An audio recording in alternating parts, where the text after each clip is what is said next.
Useless. That was the word Charles Harrington chose for the woman who was about to cost him $3.5 billion. He said it loud enough for the ballroom to hear, loud enough for the lawyers to stop whispering, loud enough for the champagne glasses to pause halfway, to painted smiles and expensive teeth. The Grand Ellison Hotel in Beverly Hills had been glowing all night like a monument to money. Chandeliers poured gold over white linen.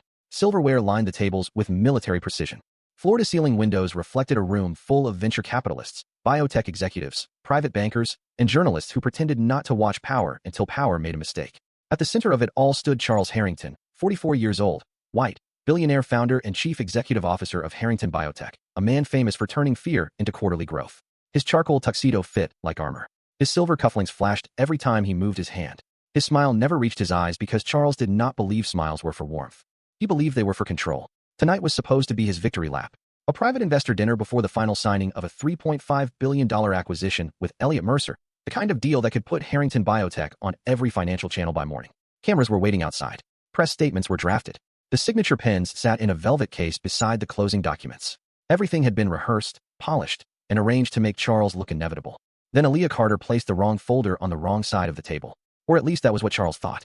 Aaliyah was 28, black, wearing a crisp white shirt, black vest, and the calm face of a woman who had learned not to let rich people see where their words landed. She had been moving through the ballroom all evening with a tray balanced on one hand, refilling water, clearing plates, remembering who wanted sparkling, who wanted still, who treated thank you like a foreign language. To Charles, she was part of the furniture that breathed.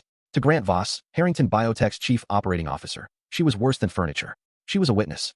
The folder in her hand was blue, not black. Thin, labeled only with a white sticker near the bottom corner. Internal Risk Memo.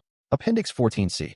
Aaliyah had noticed it earlier when Grant slipped it under a stack of menus near the service station, then muttered into his phone, "Keep that off the signing table until after midnight." She had not gone looking for trouble. Trouble had been placed beside the bread plates. When she tried to return the folder to the table where the business documents were being sorted, Grant's hand shot out, not touching her, but close enough to make the message clear. "Forget what you saw," he whispered. Aaliyah looked at him, then at the code on the label. 14C. She had seen enough compliance files in her life to know when a missing appendix was not an accident. Years before the trays and the late shifts, she had studied finance compliance at UCLA Extension. She had interned at a small audit firm in Culver City. She knew the quiet language of risk memos, revision codes, and documents people hoped no one would open before the ink dried. Then Charles saw the blue folder in her hand. He did not ask why she had it. He did not ask where it came from. He simply snapped his fingers, stepped toward her, and let his contempt dress itself as authority. "Are you serious?" he said, his voice slicing through the room. "I asked for the black closing folder. Not whatever that is. How hard is it to follow one simple instruction?" The ballroom tightened. Aaliyah kept both hands on the folder. "Sir, I think this may belong with the deal documents." Charles laughed once, flat and cold. "You think?" A few people shifted in their seats. Elliot Mercer, the investor seated across from him, watched without speaking. Grant stood near Charles's shoulder, his face too still. Charles took one more step, his eyes dropping to Aaliyah's name tag before dismissing it. "Listen carefully," he said. "You are here to serve dinner, not think. Put that down before you make yourself useful by becoming invisible again." Then came the word. Useless. It hung in the air like smoke under the chandeliers. Aaliyah did not flinch. She did not apologize. She did not cry. She looked down at the blue folder, then at Grant, then at Elliot Mercer, whose expression had sharpened just enough to change the night. Because Charles had made one mistake arrogance always makes. He thought insulting her would make everyone look away. Instead, for the first time all evening, the entire room was looking directly at the black waitress holding the file his own chief operating officer seemed terrified to see opened. The silence that followed was not empty. It was crowded with calculation. Every lawyer at the signing table had heard the insult. Every investor had seen the blue folder. Every journalist near the back wall had felt the temperature of the room drop beneath the golden lights. The Grand Ellison had hosted movie stars, governors, tech founders, and families whose names appeared on museum wings. But even that ballroom seemed to hold its breath as Aaliyah Carter stood with the file in both hands. Charles Harrington expected the moment to end the way moments like this usually ended. The employee would lower her eyes. The manager would rush over. Someone would apologize to him for her existence. The music would restart. The dinner would continue, and the deal would move forward because money had a way of smoothing over cruelty when the cruel man signed the checks. But Elliot Mercer did not look away. Elliot was 71, white-haired, quiet, and worth more than most of the men in that room combined. He had built his fortune by noticing what arrogant people dismissed. He did not study the folder first. He studied Grant Voss. Grant's jaw had tightened. His right hand rested near his jacket pocket. His eyes were fixed not on Charles, not on Aaliyah, but on the white label at the bottom of the blue folder. Internal Risk Memo. Appendix 14C.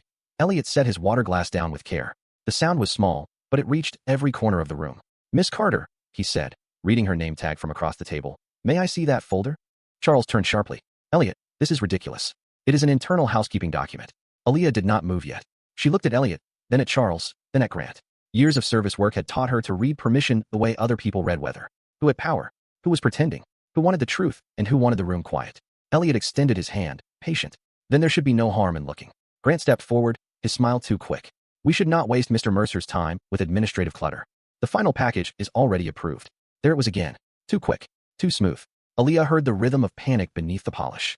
She had heard it before in audit meetings, years ago, when a junior accountant at her internship asked why an expense code had been changed after review and the senior partner suddenly became very kind. False kindness.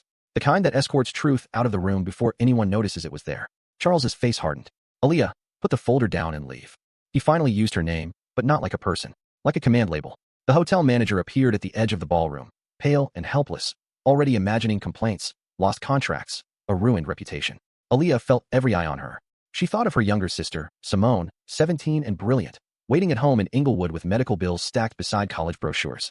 She thought of the tuition receipt she had never been able to pay in full. She thought of every time someone had told her to be grateful for work that required silence as part of the uniform. Then she looked at the folder again.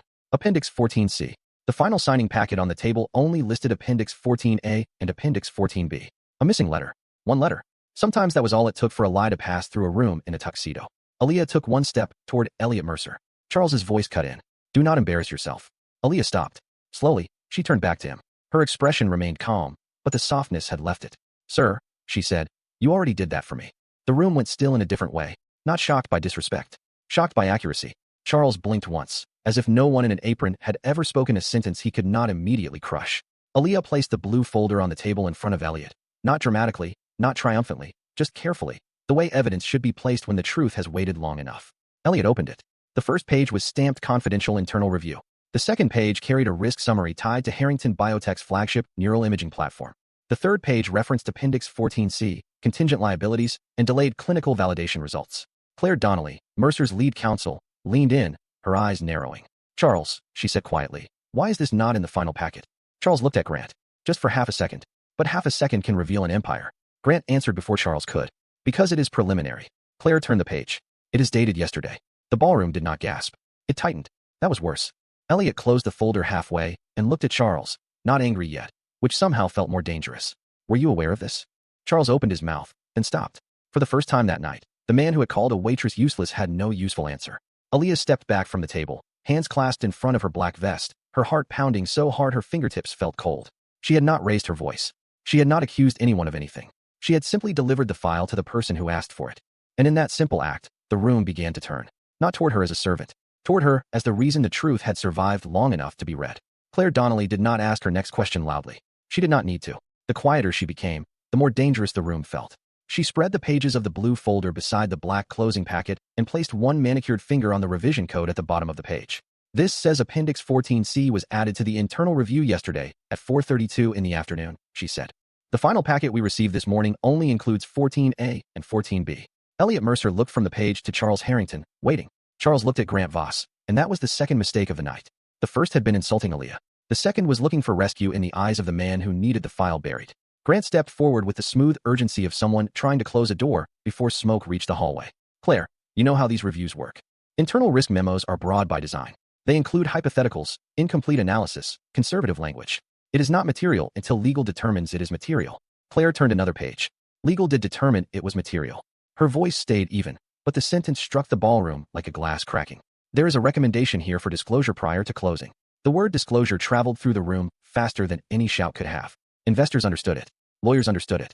Journalists understood enough to reach for their phones without lifting them too high. Charles's face remained controlled, but Aaliyah saw the tiny change at his jaw, the tight pull of a man realizing the floor had moved beneath him. She had spent all evening watching faces. Rich faces were not harder to read. They were just better lit. Elliot took the document from Claire and read in silence. The ballroom waited around him. The chandeliers kept glowing. The string quartet in the corner had stopped playing, instruments resting in their laps like even music had been asked to testify. Aaliyah stood near the service aisle, close enough to hear, far enough to be reminded she had never been invited into the conversation. Her manager caught her eye from across the room, silently warning her not to do anything else. But what else was there to do? The truth was already on the table. Grant cleared his throat. This is exactly why the staff should not interfere with transactional materials. She moved a document without understanding the context. Aaliyah turned toward him slowly. I understood the label. A few heads shifted in her direction. She did not raise her voice. And I understood the appendix number. Grant's smile was small and cruel around the edges. A label does not make you qualified. That was supposed to end it. It did not. Elliot looked at Aaliyah. What made you notice the number? Charles's eyes flashed with irritation, but Elliot was no longer asking permission from him. Aaliyah swallowed once. She could feel the old life inside her reaching up through the uniform. The audit office in Culver City. The fluorescent lights. The spreadsheets. The supervisor who once told her she had a rare eye for inconsistencies. The email from UCLA Extension she had saved for years. The one congratulating her on high marks in compliance fundamentals before she withdrew because Simone's treatments became more urgent than tuition. Final deal packets usually keep appendix sequences clean, she said. If 14C exists internally but the packet only shows 14A and 14B, either the document was removed, replaced, or never meant to be seen by the buyer. The room did not breathe. Not because the explanation was dramatic. Because it was competent. Plainly, calmly, undeniably competent. Charles stared at her, as if the word useless had returned from the air and landed in front of him, demanding evidence. Claire studied Aaliyah now with professional interest. You have reviewed deal packets before? Aaliyah hesitated. Pride and embarrassment can feel strangely similar when they arrive in the same heartbeat. I interned at a small audit firm before I came here. Grant scoffed. An internship. Aaliyah looked at him. It was long enough to know when a file scares the wrong person. That line landed harder than she expected. Elliot's eyes moved to Grant. Claire's pen stopped. Charles finally spoke, his voice low. Grant, did you remove Appendix 14C from the final packet? Grant's expression tightened, but he did not look frightened. Not yet. I streamlined the materials. That is not what I asked. I made a judgment call. Claire lifted the memo. A judgment call to exclude a disclosure recommendation from a $3.5 billion acquisition. Grant looked at Charles now, no longer polished, just impatient. The validation results are not final. If we delayed, Mercer would have used it to push down the price. We could disclose after signing during the integration review. Elliot closed the folder. The sound was soft. Final. After signing, he repeated. 2 words, stripped of all decoration. Charles's eyes hardened, but beneath the anger was something else, something uglier because it pointed inward. He had built Harrington Biotech like a kingdom of pressure. Win fast. Close hard. Never hesitate. People under him did not bring bad news. They hid it until it became someone else's problem. Grant had not created that culture alone. He had learned it from the man at the head of the table. Aaliyah saw that realization begin, faint but real, in Charles's face. Then Elliot looked at her again. Miss Carter, thank you. The thank you was simple. Human. It shook her more than the insult had. Because cruelty was familiar. Respect, in a room like this, was not. Charles said nothing. For once, silence did not make him powerful. It made him exposed. The thank you from Elliot Mercer did not make the room kinder. It made the room more honest. Kindness can be performed. Honesty cannot. The ballroom at the Grand Ellison had split into 2 worlds beneath the same chandelier light. On one side were the people who still wanted the evening saved, the signature preserved, the press release released on schedule, the numbers protected from shame. On the other side were the people who had read enough to understand that the deal had already changed. Aaliyah Carter stood between those worlds with a black vest, tired feet, and the blue folder that no one important had wanted her to hold. Charles Harrington turned toward Grant Voss with a face carved from restraint. Tell me exactly what you removed. Grant's nostrils flared. I did not remove anything material. Claire Donnelly slid the memo closer to Elliot. The recommendation states disclosure prior to closing. That is material by definition. Grant pointed toward the documents, careful not to touch them. It was a conservative compliance note. These teams always overstate risk. If we stopped every deal because an analyst wrote cautious language, nothing would ever close. Aaliyah heard it then. The old music of rooms where truth was treated like inconvenience. She had heard managers call safety concerns negativity. She had heard clients call missing numbers clerical noise. She had heard powerful people rename problems until they sounded small enough to ignore. Charles looked at Claire. What exactly does Appendix 14C say? Claire read from the page. Delayed validation results from an internal review of the neural imaging platform may affect projected integration timelines, valuation assumptions, and post-closing liability allocation. Elliot's expression did not move, but his voice lost warmth. In plain English. Claire glanced at Aaliyah, then at Elliot. In plain English, the technology may need more review than Harrington Biotech disclosed, and the buyer could inherit risk without having priced it in. The investors at the nearby tables began whispering now, low and fast. The journalists did not need full details. They knew the sound of a deal cracking. Charles stepped closer to Grant, still calm, still controlled, which was the only reason the moment felt dangerous without becoming loud. Did you know this before tonight? Grant looked at him as if the question itself was betrayal. Of course I knew. That is why I managed it. Managed it. The phrase floated through the ballroom, polished and poisonous. Aaliyah saw Elliot's face change at the same time Charles did. There are words that reveal a whole philosophy. Managed it did not mean solved. It meant hidden. It meant delayed. It meant someone had decided disclosure was less important than momentum. Grant realized too late that he had said the quiet part in public. I mean, he added quickly, I managed the review process. Claire closed her folder halfway. Mr. Mercer, I cannot recommend signing anything tonight. Elliot nodded once. The nod was small. The consequence was enormous. Charles's eyes moved to Aaliyah then, and for the first time, she saw not anger, not contempt, but the beginning of understanding. He was realizing that she had not interrupted his triumph. She had interrupted his mistake. Still, pride fought for its last breath. "Miss Carter," Charles said, the title stiff in his mouth. "How did you know this was tied to the closing packet?" Aaliyah met his eyes. The room waited for her to shrink into gratitude because he had finally added Miss. She did not. Because the label matched the appendix sequence, and because Mr. Voss told me to forget what I saw. Grant snapped. "That is not what I said." Aaliyah turned toward him. "You said, forget what you saw." Quietly. Near the service station. At 9:12. The precision struck harder than emotion. 9:12. Not around then. Not earlier. 9:12. Elliot looked at Claire. Claire wrote it down. The hotel manager swallowed. Grant's face tightened again, but this time there was nowhere clean to put his denial. Aaliyah continued, her voice steady. "I remember times because my shift supervisor logged service rotations. I was due back to table 6 at 9:15. No one spoke. The entire machinery of luxury had depended on people like Aaliyah being present enough to serve, but invisible enough not to matter. Now her invisibility had become a record. Charles exhaled slowly. Something in him shifted, not softened, not yet, but cracked in a place money could not reach. "Grant," he said, "step away from the signing table." Grant stared at him. "Charles, you cannot be serious." "I am. You are going to let a waitress dictate a billion-dollar transaction." Elliot answered before Charles could. "No. He is going to let the documents dictate it." That sentence ended the argument. Grant looked around the room, searching for someone still willing to pretend the blue folder was just clutter. Nobody volunteered. Charles saw that too. The kingdom he had built on fear had produced silence when he needed truth, and truth when he least expected it from the woman he had insulted. Grant stepped back from the table, his face hard, his suit still perfect, his influence suddenly not.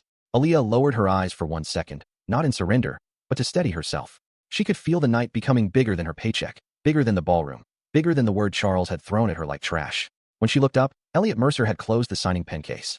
The soft click sounded like a door shutting on $3.5 billion. Charles heard it. Everyone heard it. And in that click was the cost of arrogance finally becoming audible. Elliot Mercer did not slam the pen case. He did not stand too quickly. He did not perform outrage for the cameras waiting outside.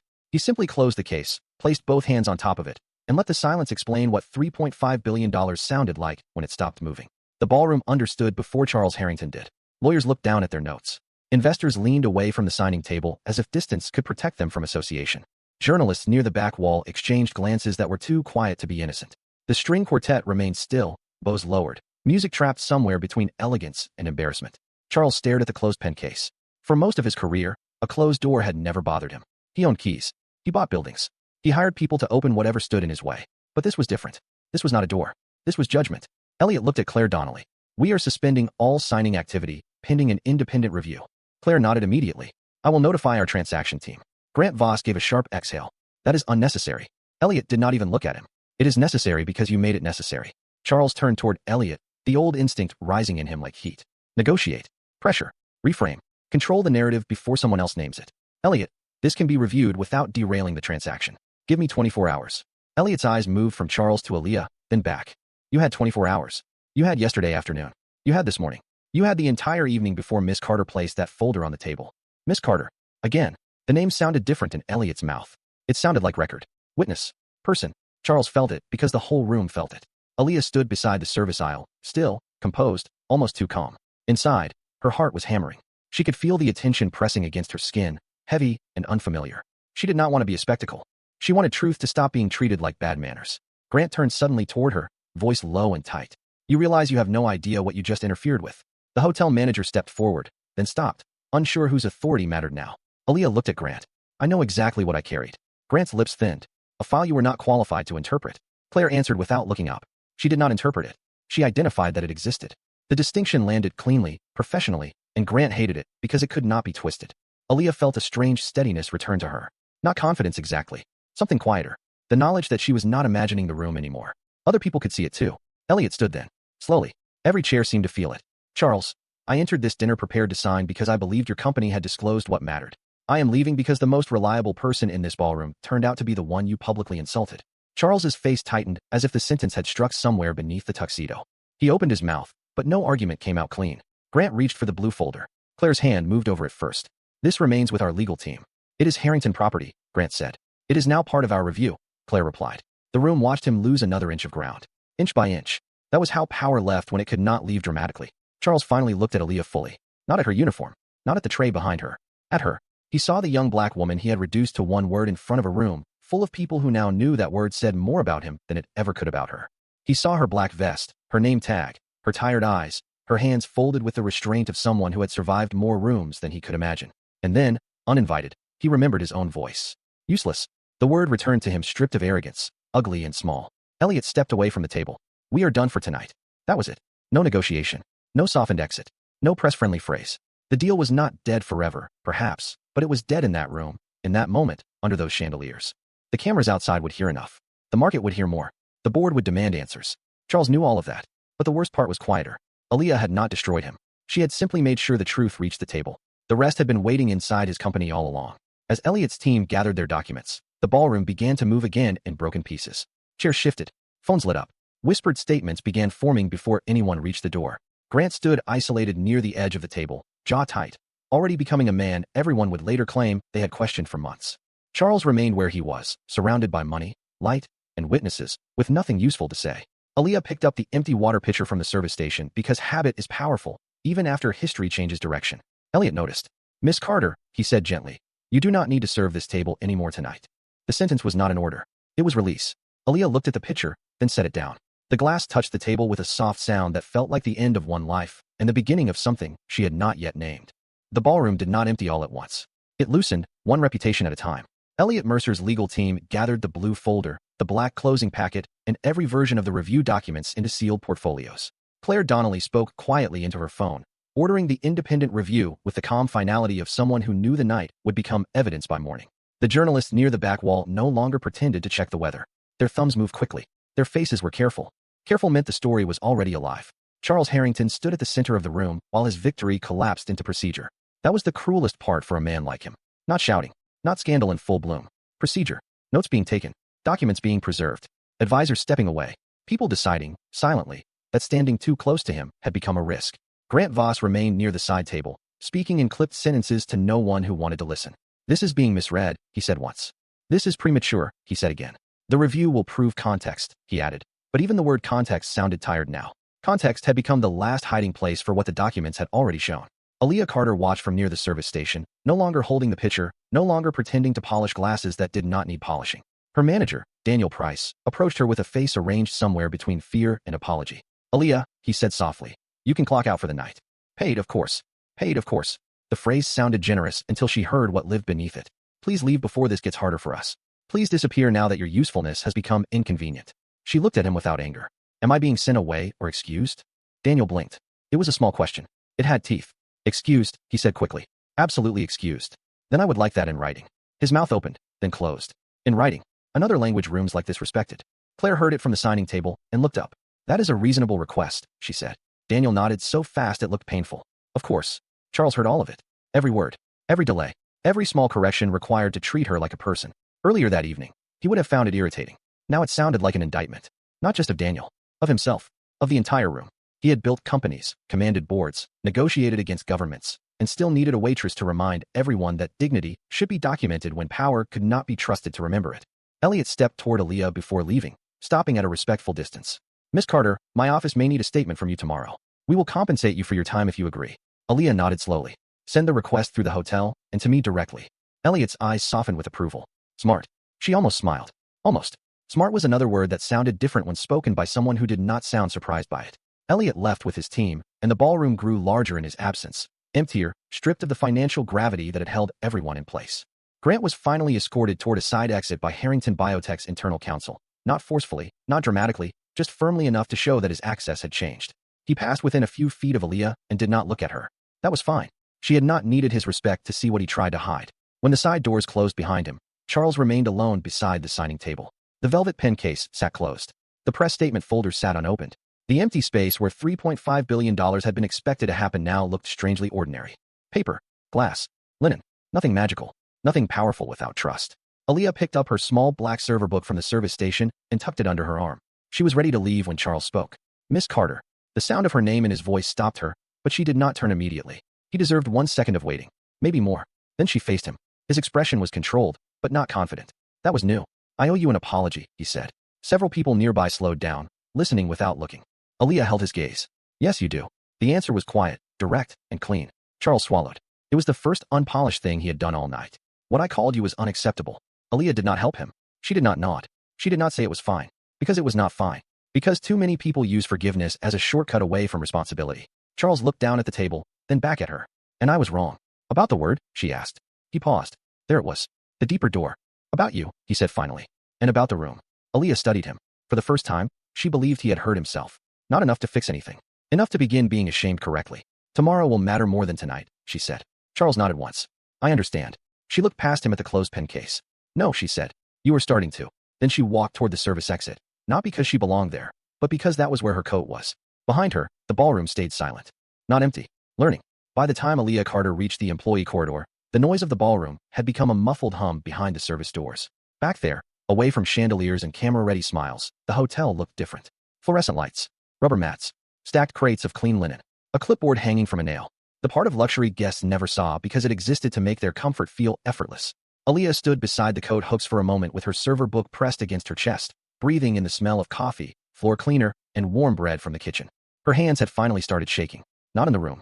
Not when Charles insulted her. Not when Grant tried to erase her.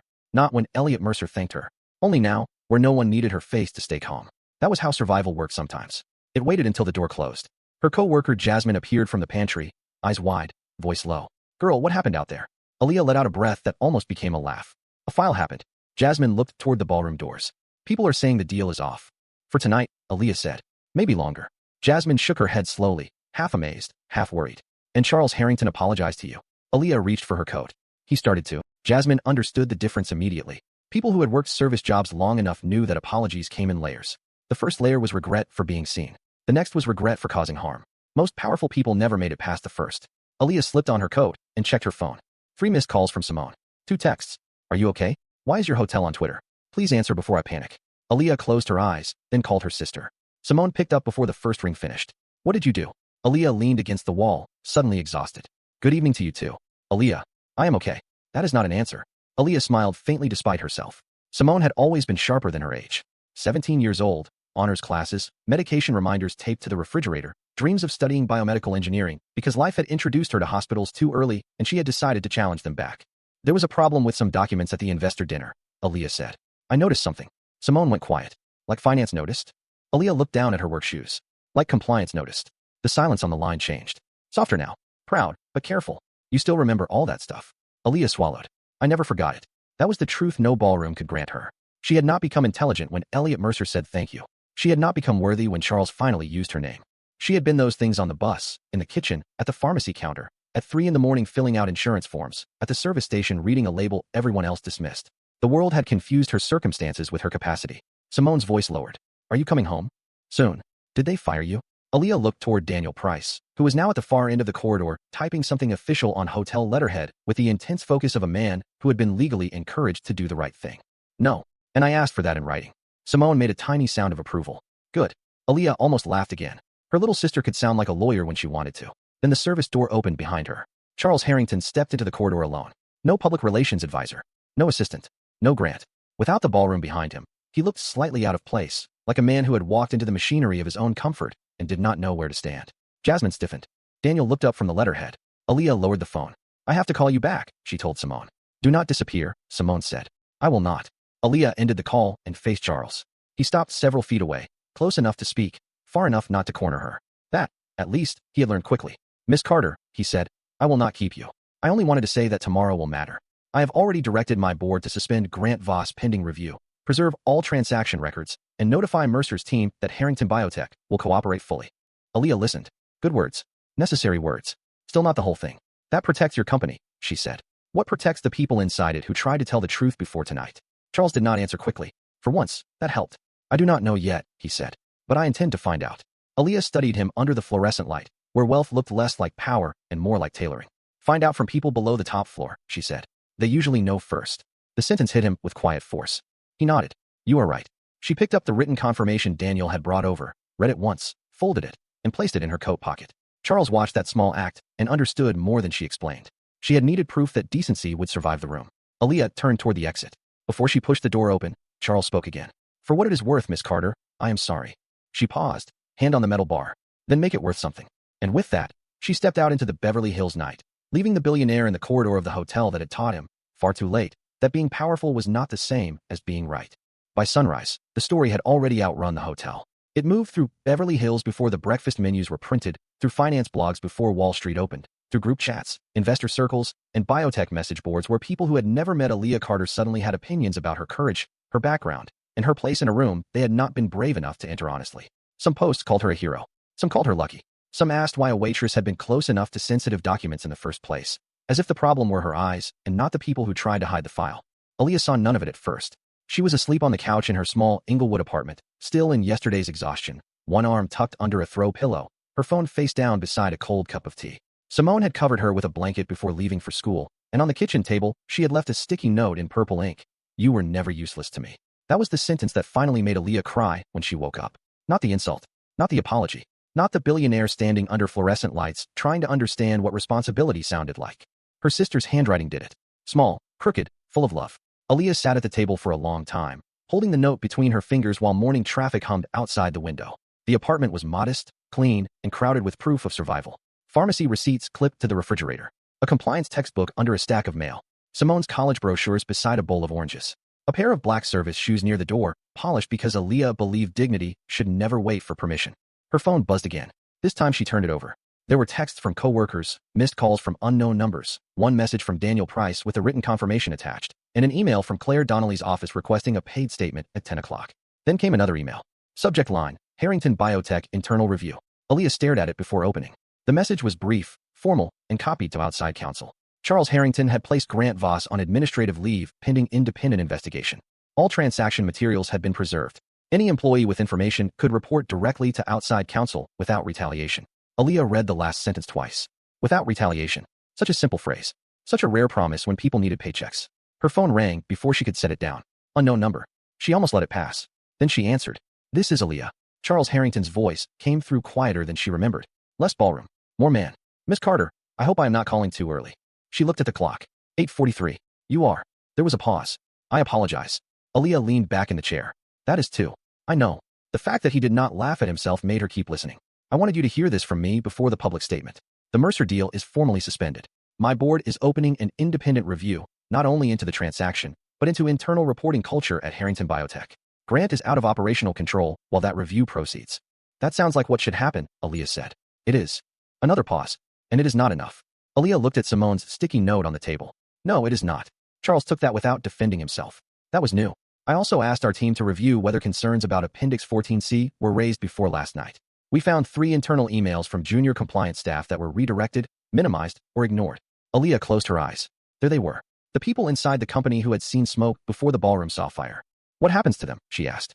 "They will be interviewed by outside counsel, protected in writing, and compensated for their time. I am meeting with Human Resources this afternoon to create an independent reporting line outside executive control." His words were clean. Corporate, but clean. Aaliyah had learned not to confuse clean words with clean action.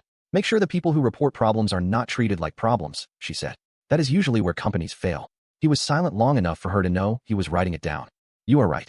She almost smiled, but not kindly. "I was right last night too." "Yes," he said. "You were." The answer did not fix the insult. It did not pay tuition. It did not erase the years she had spent watching doors close softly in front of her. But it marked something. A shift. A powerful man saying yes without trying to own the lesson. Charles continued. "Miss Carter, Mercer's office would like your statement. My company will not interfere. Your time should be paid at professional consulting rates, not hotel wages. If you want your own counsel, we will cover it without conditions." Aaliyah looked around the apartment, at the life that had trained her to read every offer for the hook hidden under the kindness. "Send everything in writing," she said. "To me directly." "Of course." "And Mr. Harrington?" "Yes." Her voice stayed calm. "Do not make me the story that saves your reputation." The line went quiet. Then he said, "Understood." Aaliyah ended the call and sat there in the morning light, not triumphant, not healed, not rescued. Just awake. Outside, Inglewood moved on. Cars passed. Neighbors left for work. Somewhere, a school bell rang. The world had not transformed overnight. But a file had been read. A deal had stopped. A company had been forced to look downward for the truth it had ignored from above. And Aaliyah Carter, still in her small kitchen with her sister's note in her hand, understood one thing clearly. She had not become useful because billionaires finally noticed her. She had always been useful. She had always been brilliant. The room had simply run out of ways to pretend she was not. The next afternoon, Charles Harrington returned to the Grand Ellison without cameras, without a public relations team, and without the velvet pin case that had once made him feel certain of victory. The ballroom was closed between events, stripped of its crowd and glitter, with sunlight falling through the tall windows onto bare tables and stacked chairs. Without the investors, the journalists, the lawyers, and the music, the room looked almost ordinary. That made the memory of what had happened there sharper. Charles stood near the signing table for several minutes before Aaliyah Carter arrived. She came through the main entrance this time, not the service corridor, wearing a simple navy blazer over a white blouse, black slacks, and the same calm expression that had unsettled him more than anger ever could. She carried a folder under one arm and Simone's purple sticky note tucked carefully inside it, not because anyone else needed to see it, but because she did. It reminded her where her worth had always been known. Daniel Price opened the ballroom door for her and stepped aside without a speech. That was wise. The tables had already been arranged differently. No banquet layout. No head table. Just one round table near the windows with 4 chairs, a pitcher of water, 2 glasses, and several folders labeled Independent Review, Employee Reporting, and Second Look Initiative. Charles stood when she entered. So did Claire Donnelly, who sat to one side with her notebook open. Elliot Mercer was not present, but his office had sent a written statement confirming the suspended deal would remain on hold until the independent review was complete. Aaliyah noticed that immediately. The money was still outside the room, waiting. But today, it was not the center. Charles spoke first. Miss Carter, thank you for coming. Aaliyah stopped a few feet from the table. I came because your email said there would be written terms. Charles nodded. There are. No offense. No wounded pride. No attempt to make her trust him faster. He gestured toward the folder, but did not push it at her. Professional consulting compensation for your statement and document timeline. Legal support covered without conditions. Written protection from hotel retaliation. And a request, not an expectation, that you review the launch proposal for a compliance scholarship program. Aaliyah looked at the label. Second Look Initiative. Her phrase, though she had not known it would become paper. Charles saw her eyes pause there. I did not name it after myself, he said. I remembered what you said. What exactly is it, she asked. Claire answered, crisp and clear. A funded pathway for service workers, caregivers, and returning students who want to enter compliance, audit, biotechnology operations, or financial review. Tuition support, paid internships, transportation stipends, and independent mentorship. Not charity. Access. Aaliyah sat slowly. The chair felt different beneath her when she was not expected to vanish from it. She opened the folder and read the first page. Her face did not soften. It focused. That, Charles realized, was what he had mistaken the night before. He had seen a uniform and missed a mind at work. Who selects the students? Aaliyah asked. An outside panel, Claire said. Not Harrington executives. Who protects them if they report problems during internships? Charles answered this time. An independent reporting line, outside department leadership, with written anti-retaliation terms. Aaliyah glanced up. Written terms do not enforce themselves. No, Charles said. They do not. The answer was plain enough to keep her listening. He took a breath. That is why the review will include board oversight and quarterly public reporting. For the first time, Aaliyah saw something that was not performance. Not redemption fully formed. Structure. Accountability with bones. She closed the folder halfway and looked at him. Why are you doing this? Charles looked around the ballroom. At the place where he had humiliated her. At the place where his own company's hidden failure had been carried to the table by the woman he dismissed. Because I called you a word that revealed the culture I rewarded, he said. Because Grant did not hide that memo in spite of how I run my company. He hid it because of how I run my company. And because you should not have needed to be insulted in public before anyone listened to you. Aaliyah held his gaze. The apology did not ask to be admired. That helped. You lost the deal, she said. For now, Charles replied. Maybe forever. And you still want the review public? Yes. Even if it costs you more? Charles looked at the empty signing table. It already cost me the truth once. I cannot afford that again. Silence settled between them, but this time it was not the kind that protected power. It was the kind that allowed thought. Aaliyah opened her own folder and slid one page across the table. Then add this. Charles looked down. It was a one-page proposal in careful formatting. Paid training hours for hourly workers who identify compliance issues. Anonymous reporting education during onboarding. Guaranteed review of concerns raised by non-executive staff. A requirement that no employee's role or title be used to dismiss documented risk. Claire read it and smiled slightly. This is excellent. Aaliyah did not smile back. It is basic. Charles nodded. Then we should have done it years ago. That was the first sentence of his that felt clean. Not brilliant. Clean. Aaliyah leaned back. I will consult on the initiative for 90 days. Professional rate. Written scope. No use of my name in media without my approval. No inspirational story campaign. Charles did not hesitate. Agreed. Claire wrote it down. Outside the windows, Beverly Hills moved beneath the afternoon sun. Expensive cars turning corners, palm trees bending slightly in the breeze. The world continuing as if rooms like this had not been quietly deciding who mattered for generations. Aaliyah stood when the meeting ended. Charles stood too, but this time he did not dominate the space. He simply occupied his own part of it. Miss Carter, he said, I am sorry. She looked at him for a long moment. I know. He waited, maybe for forgiveness, maybe for something easier. She gave him neither. Keep proving it when I am not in the room. Charles lowered his eyes once, then nodded. I will. Aaliyah walked toward the main doors, not the service exit. Daniel opened them without being asked. She stepped into the hotel lobby with her folder in hand, her posture steady, her dignity intact. She had not been rescued. She had not been discovered. She had not become valuable because a billionaire finally said the right words. She had walked into a room where arrogance called her useless, and she left having made that room answer to the truth. Charles Harrington had the money to own the ballroom. Grant Voss had the title to hide the file. Elliot Mercer had the power to stop the deal. But Aaliyah Carter had the eyes to see what they missed and the courage to place it where it could no longer be ignored. She did not raise her voice. She raised the truth. And the truth was more useful than every dollar in the room.